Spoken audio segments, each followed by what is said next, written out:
২০ বছরের রেকর্ড ভেঙে পাবনার ঈশ্বরদীতে লিচুর বাম্পার ফলন হয়েছে। বাজারে উঠতে শুরু করেছে বোম্বাই, চায়না সহ বিদেশি নানা জাতের লিচু। মৌসুমের শুরুতে তীব্র দাবদাহের কারণে লিচুর কিছুটা ক্ষতি হয়েছে, তবে পর্যাপ্ত দাম পেয়ে খুশি কৃষকেরা। কৃষি বিভাগ বলছে, তীব্র গরমে ফলনে ক্ষতি হলেও লক্ষ্যমাত্রা অর্জনে কোনো প্রভাব পড়বে না। ঈশ্বরদী থেকে ইয়াসিন আলী শেখের তথ্যচিত্রের ডেস্ক রিপোর্ট। মৌসুমি ফল লিচুর অন্যতম উৎপাদন স্থল হিসেবে খ্যাতি পাচ্ছে পাবনা জেলা। গাছে গাছে শোভা পেয়েছে মধুমাসের রসালো ফল লিচু। ঈশ্বরদীর জয়নগর, বাঁশের বাধা ও দাসুরিয়াতে ২০ বছরের রেকর্ড ভেঙে লিচুর বাম্পার ফলন হয়েছে।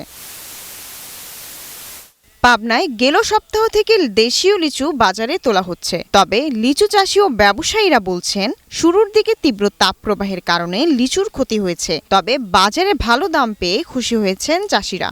কোনো কোনো জায়গায় আবার গাছে ফল আসতেছে না, এরকমই আর কি। মানে প্রচন্ড গরমে এবং রোদের কারণে এই অবস্থাগুলো হচ্ছে। টিমেটো কিছু গেছে, তাছাড়া খুব ভালো লিচু হয়েছে না। এবার লিচু দ্বারা লাভবান, আমরা গৃহস্থ লাভবান।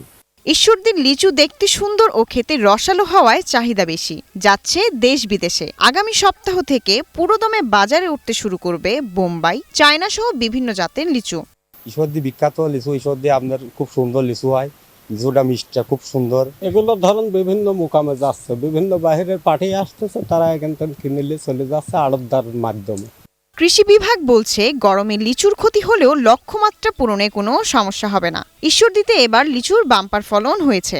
এবার আল্লাহর রহমতে আমাদের 90 থেকে 95 ভাগ গাছে মুকুল এসেছে এবং বিগত 20 বছরের তুলনায় এবার ফলন অত্যন্ত ভালো হয়েছে। যদিও শুরু থেকে আমাদের কৃষকগণ একটু আশঙ্কা ছিল, আমাদের তাপদাহে তাদের লিচু নষ্ট হবে কিনা, তারা তুলতে পারে, তার একটা আশঙ্কা ছিল। কৃষি বিভাগের তথ্য মতে জেলার 90 ভাগ গাছে লিচু এসেছে। এবার ৪,৭২১ হেক্টর জমিতে লিচু চাষ হয়েছে, আর উৎপাদনের লক্ষ্যমাত্রা ধরা হয়েছে ৩৭,০০০ metric ton. Global television news desk.